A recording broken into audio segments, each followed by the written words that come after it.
बहुत समय पहले की बात है कि एक जंगल में एक बुढ़िया अपनी पोती के साथ रहती थी।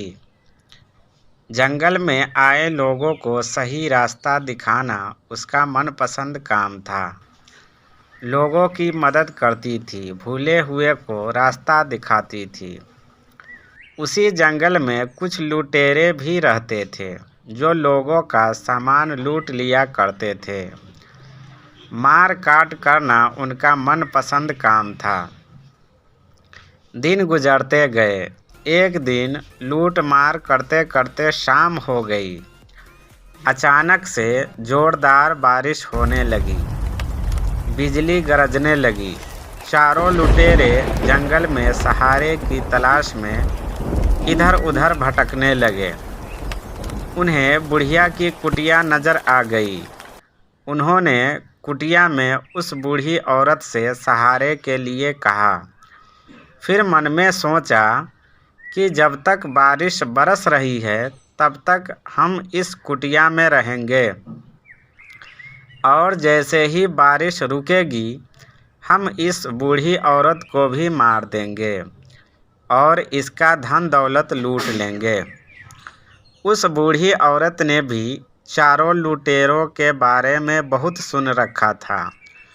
उसे देखते ही पहचान गई, मगर जानती थी कि वह चारों ताकतवर हैं और वह कमज़ोर है, इसलिए न पहचानने का बहाना बनाया और उन्हें सहारा दे दिया। रात को चारों के सामने खाना बनाकर रख दिया।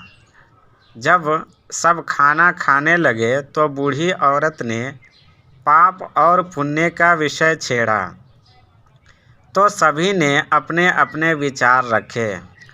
बूढ़ी औरत ने कहा कि जब हम पुण्य करते हैं तो हमारा आत्मा शुद्ध होता है और हर मुसीबत में हमारी रक्षा करता है, हमारा कवच बन के रहता है। इस पर चारों लुटेरे ठहाके लगाकर हंसने लगे। उन्हें पाप और पुण्य से कोई लेना देना नहीं था, इसलिए मार काट करते थे।